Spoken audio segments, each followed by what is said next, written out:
O debate sobre justiça tributária voltou a ganhar força no Brasil com a crise do IOF. De um lado, o governo quer isentar o imposto de renda de quem ganha até R$5 mil. O projeto já está na Câmara e tramita em comissão especial. Do outro lado, avança a pressão pela taxação dos bilionários. Aqui no Brasil, os mais ricos pagam proporcionalmente menos impostos. Lucros e dividendos ainda são isentos e a carga tributária recai sobre quem ganha menos. A promessa é corrigir distorções e reduzir essa desigualdade, mas o caminho não é nada simples. Setores do Congresso resistem ao fim dos privilégios. E, enquanto isso, o Brasil segue entre os países mais desiguais do mundo. E os super ricos continuam acumulando fortunas sem contribuir de maneira mais justa.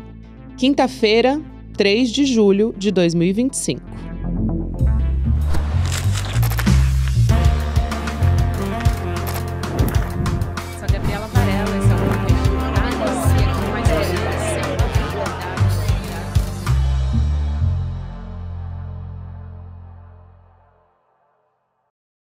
Olá, seja muito bem-vindo, seja muito bem-vinda. Sou a Gabriela Varela, esse é o Videocast em Detalhes. E aqui, sempre com um convidado ou uma convidada, a gente analisa uma temática, uma notícia importante do momento.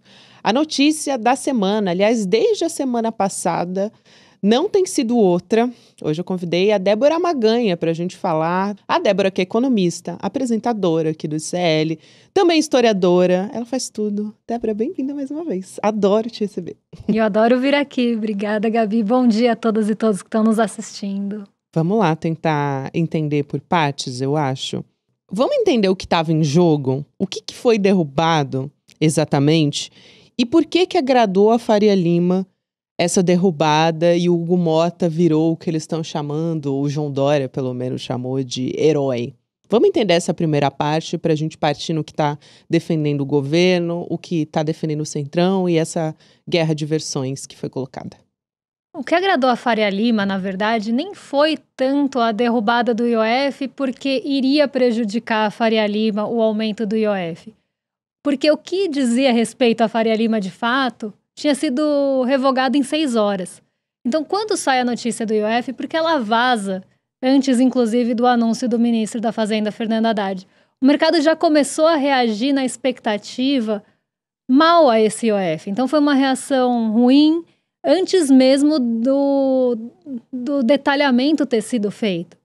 Quando sai a notícia às 5 horas da tarde, aí sim começa realmente a reação negativa, o mercado já estava para fechar.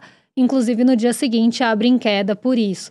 Então, começa a ter toda uma pressão contra o IOF, porque parte do texto falava sobre cobrar IOF de fundo para fundo. Então, hoje, se um fundo manda dinheiro para investir em outro fundo, ele é isento. E foi assim por muito tempo. E como ia aumentar IOF para câmbio para todo mundo, se um fundo manda para fora para colocar em outro fundo, ele ia ser tributado. E aí, essa foi a primeira choradeira, a primeira chiadeira do mercado. A segunda era para remessa no exterior. Então, se você manda remessa para o exterior para fazer investimento fora, você tinha uma alíquota e essa alíquota ia ser aumentada. Então, quando o mercado reclama desses 2 pontos, o Haddad volta atrás em 6 horas e fala que não quer ruído com o mercado. Até aí, poderia ter parado aí a chiadeira. Mas não, a pressão continuou como se o IOF fosse estivesse sendo usado de forma distorcida. Mas o que ia afetar, de fato, as pessoas de renda mais alta já tinha sido derrubado lá no começo. Em 6 horas. Então, foi muito rápida a reação, inclusive, voltou atrás e deixou de novo aquela sensação que se você apertar, volta atrás. Então, aconteceu mais uma vez, e essa vez foi por essa chiadeira do mercado, para evitar ruído. Só que as outras alíquotas que foram aumentadas do IOF, por exemplo, antes se você mandasse dinheiro para fora por aquelas remessas de cartão, então você montava uma conta no exterior e mandava remessa para fora para usar numa viagem. Você pagava o mesmo valor de IOF que a compra em espécie. Ia aumentar para todo mundo e todo mundo ia ficar igual ao cartão de crédito que já tinha um IOF mais alto. Então subiu o IOF do cartão de crédito e subiram todas essas remessas que antes pagavam 1,1 de IOF para 3,5. Então, todo mundo subiu junto. E aí, quem ficou feliz foram as maquininhas de cartão. porque as pessoas poderiam começar a usar o cartão no exterior. Subiu para todas as remessas de câmbio. Então, antes, se você mandava $100 para fora e pagava R$6 de IOF, com a mudança você ia passar a pagar 20 por esses mesmos $100. Então, aumenta para essas remessas no exterior, mas não para quem vai investir fora, para quem vai viajar, para quem vai fazer uma remessa de câmbio.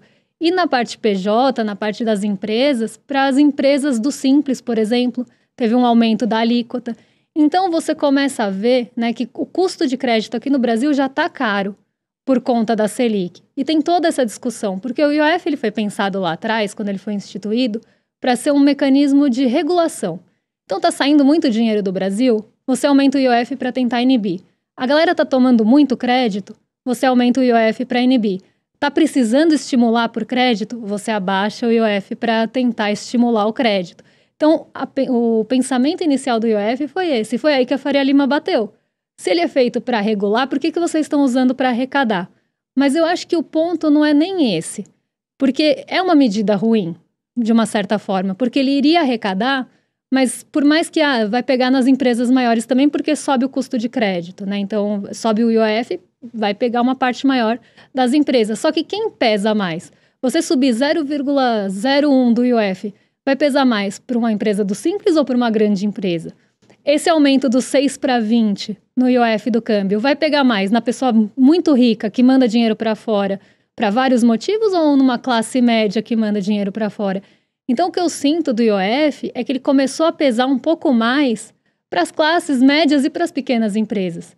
E aí entra o Congresso como um grande paladino do povo, levanta uma bandeira como se ele tivesse preocupado com essa classe média ou com essas pequenas empresas para usar esse aumento do IOF como uma forma de pressão. Então, tentando derrubar para que o governo ache outra forma de arrecadar ou que comece a cortar gasto.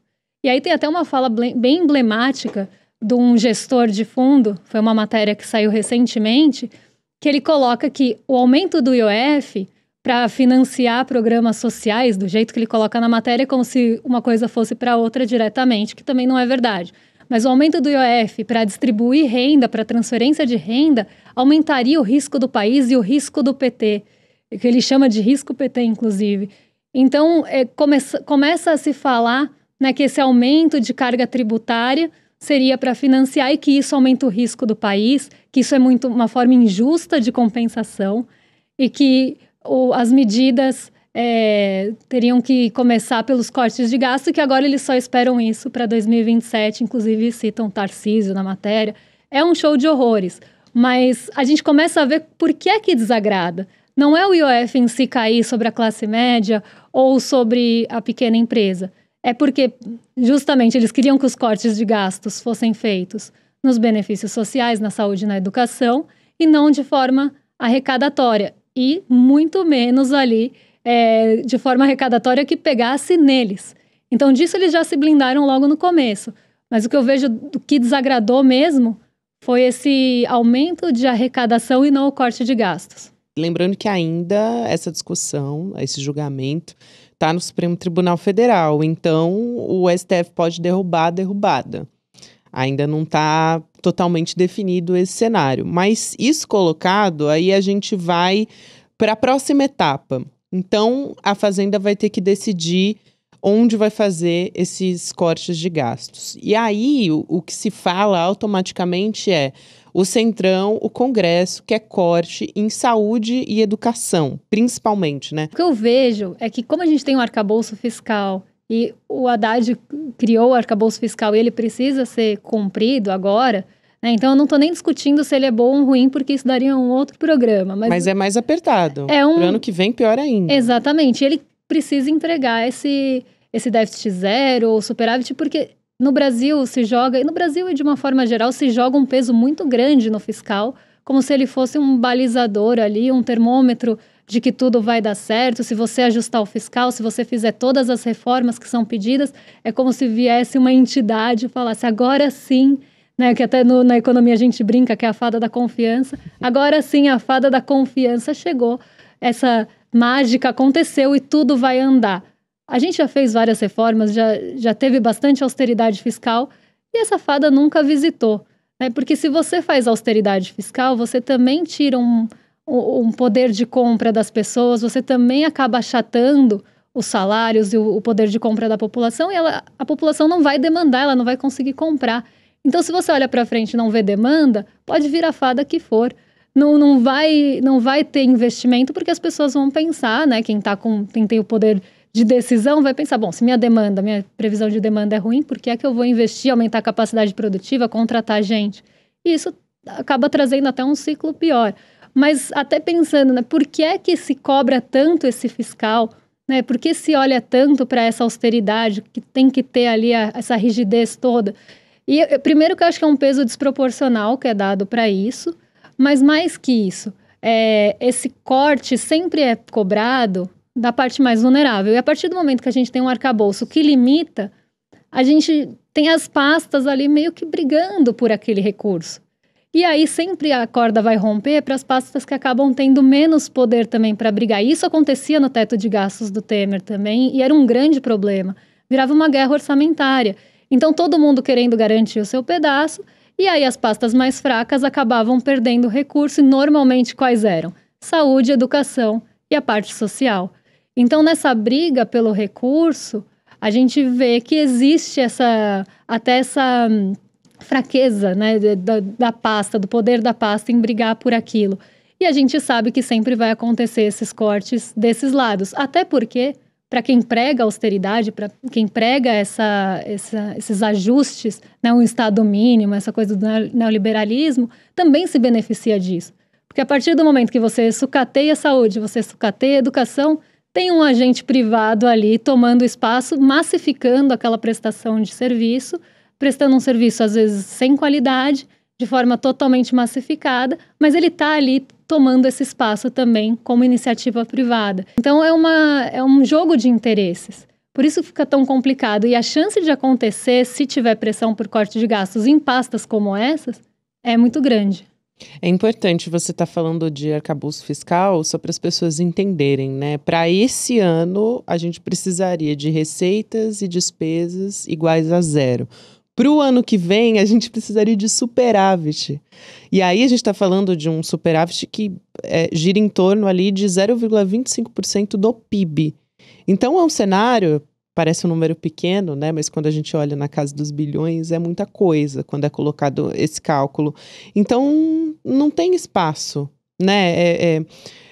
Precisaria de quantos bilhões para esse ano e para o ano que vem para a gente conseguir chegar nessa meta que é colocada, né? E aí o discurso neoliberal, como você está falando, mais o governo precisa demonstrar que está preocupado com o fiscal. Gente, eu vejo o discurso do ministro da Fazenda, o Fernando Haddad, desde o início, ele nunca se colocou contra o arcabouço fiscal, muito pelo contrário, né? Aí entram as bandeiras principais do governo.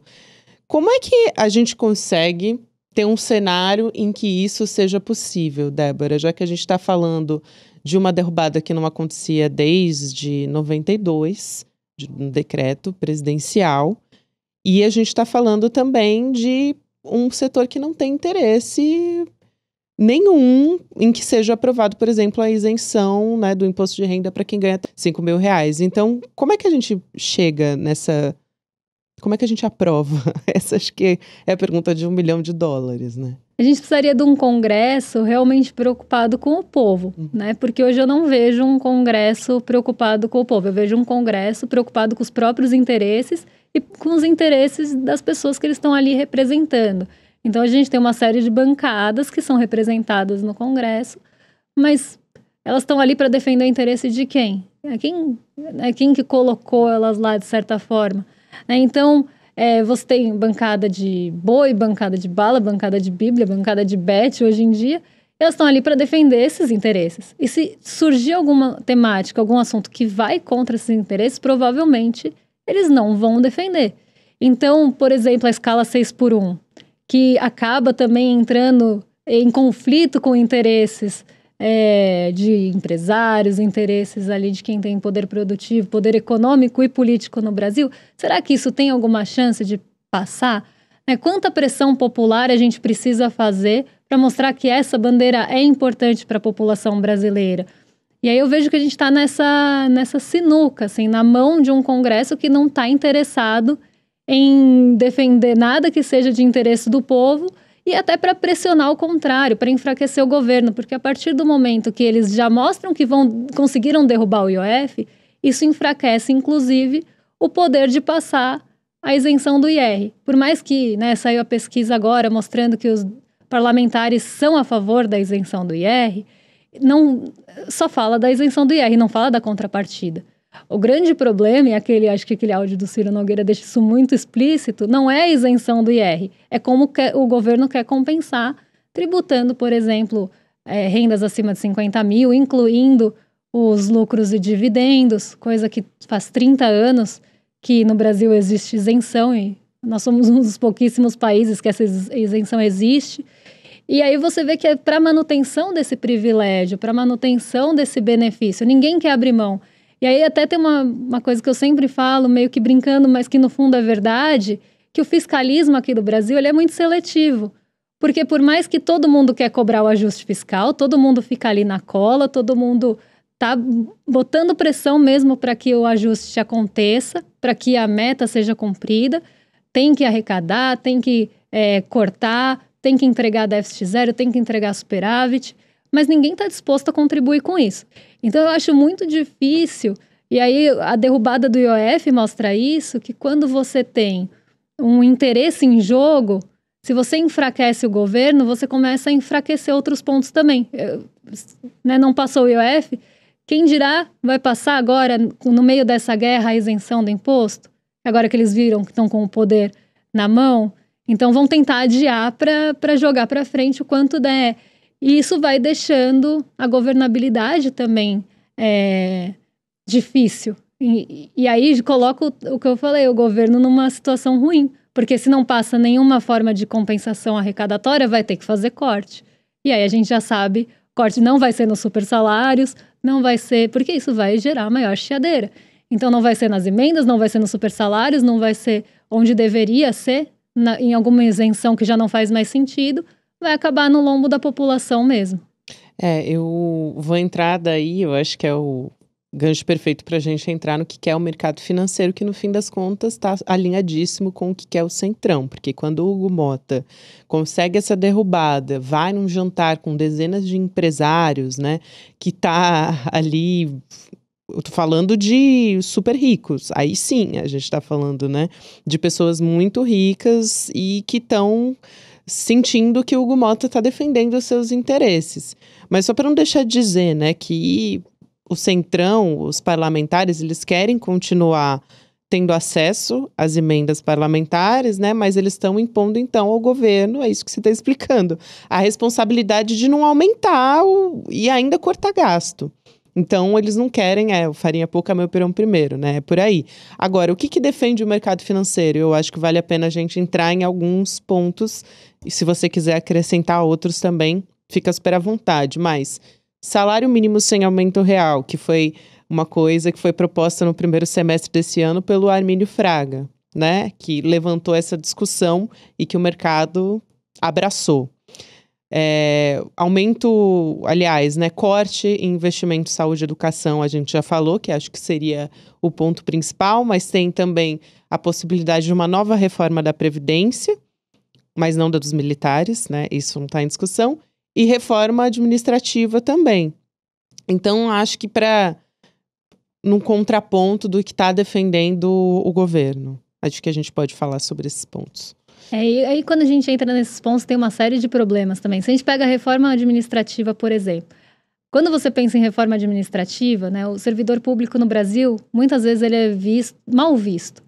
Né? Então, a pessoa que não trabalha pouco, que ganha muito. E aí, quando você entra numa reforma administrativa de fato, numa discussão, né, o que está sendo discutido em relação a isso? Então, vamos ver. Não está falando de pessoas que têm altos salários, não está falando, por exemplo, de super salário aqui no Brasil.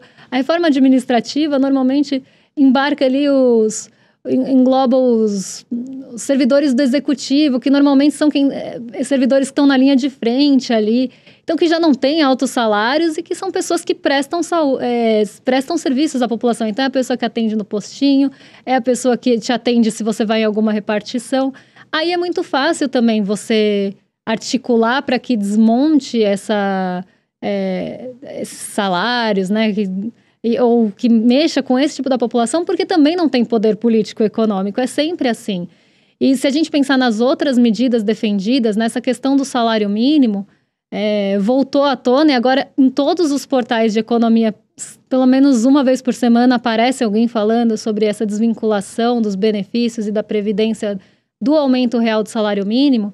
E aí, na lógica, né, liberal, o que se pensa o salário mínimo aumenta com a produtividade, essas pessoas elas não têm aumento de produtividade, então elas não têm que ganhar acima da inflação. Só que esse olhar fiscal, como se fosse uma coisa contábil, ele é muito raso, porque se você dá dinheiro também, se você aumenta o poder de compra da população, se você dá mais dinheiro ali acima da inflação, que é o ganho real, essa pessoa ela vai consumir tudo que ela ganha, muito provavelmente.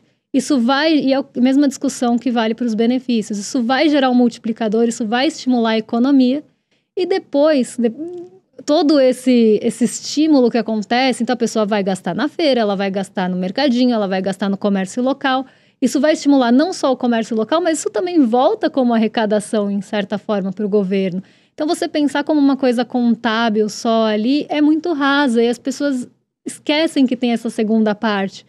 E pensar também, né, nessa coisa de não vou aumentar acima da inflação porque não tem que ter, porque não tem produtividade, é algo muito cruel quando se fala de uma pessoa que trabalhou a vida inteira.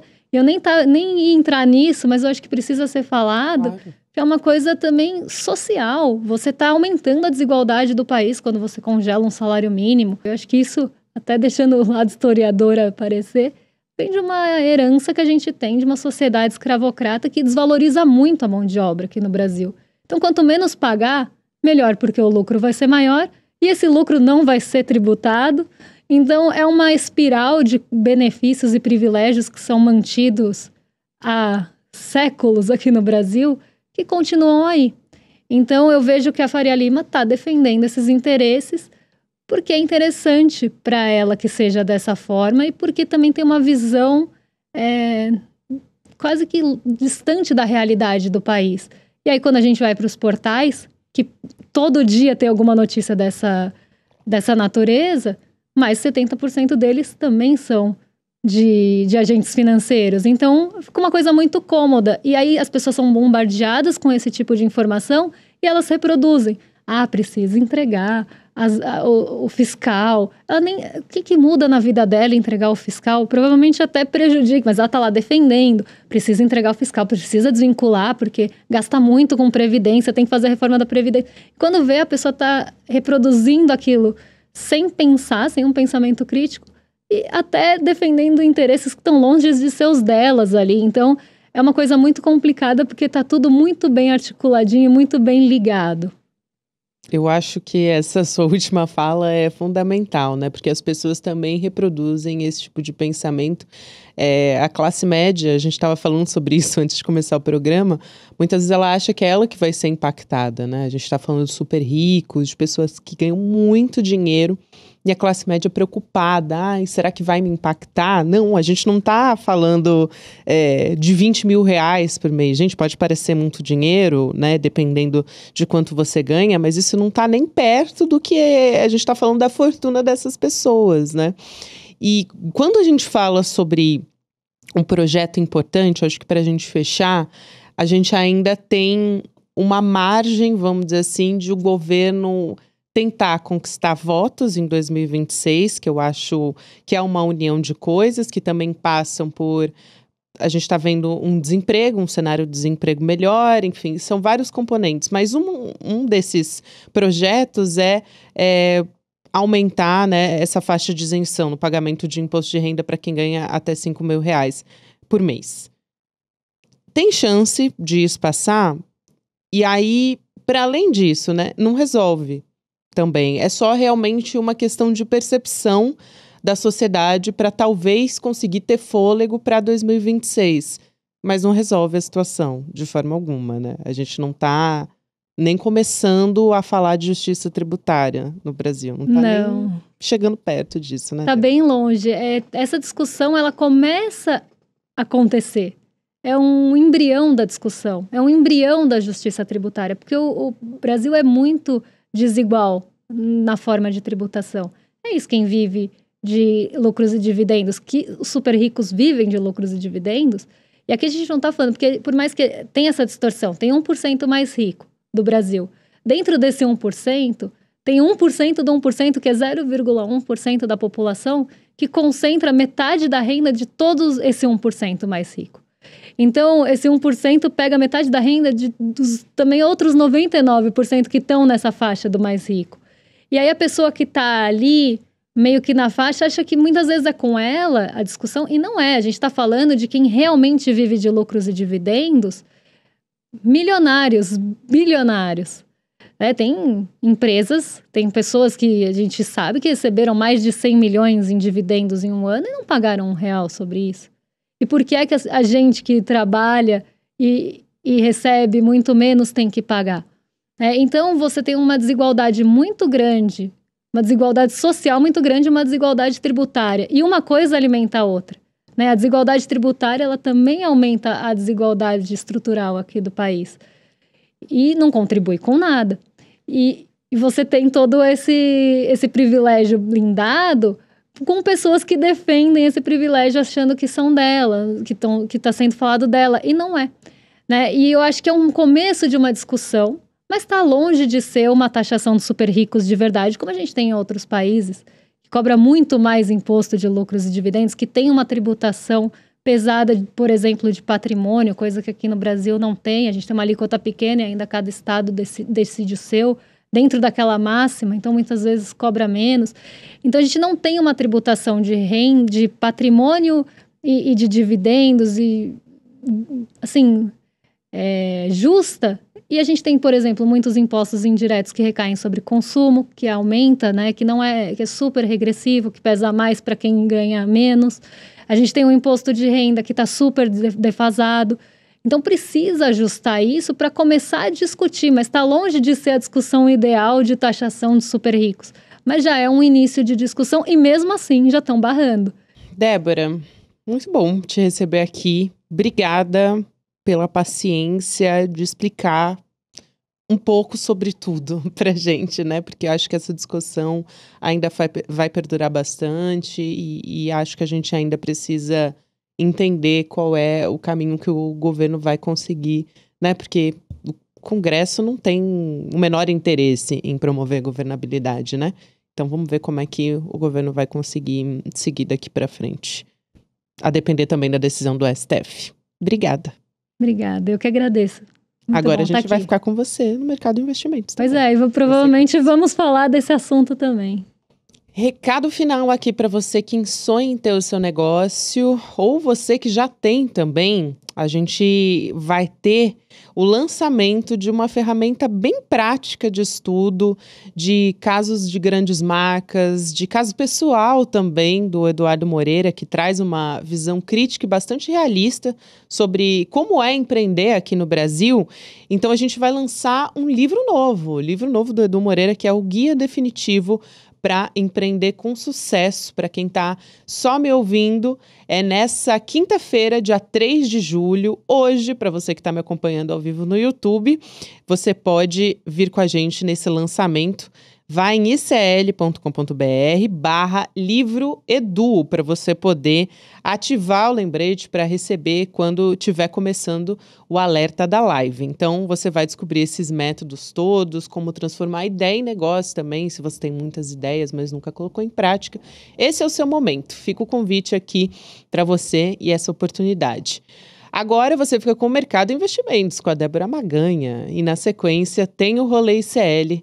O Em Detalhes você já sabe, você pode ouvir todos os dias também nas plataformas de áudio. Até amanhã, a gente está de volta.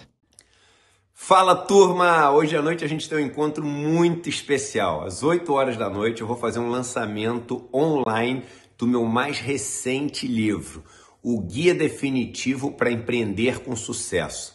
Vocês sabem, que eu sou um empreendedor em série. Já abri várias empresas na vida, muitas que deram até bastante errado e outras que deram muito certo.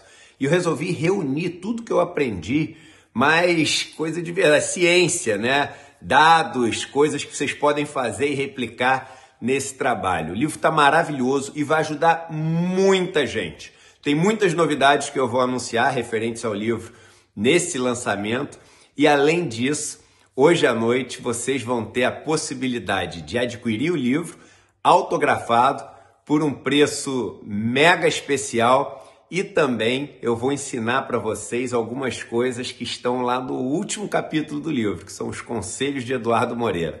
Uma noite mega especial e que eu conto com todo mundo junto para a gente poder celebrar. 13º livro, caramba, que alegria, gente. Cada livro que nasce a gente sabe que é uma história que fica aí para sempre. De noite a gente se vê, um abraço.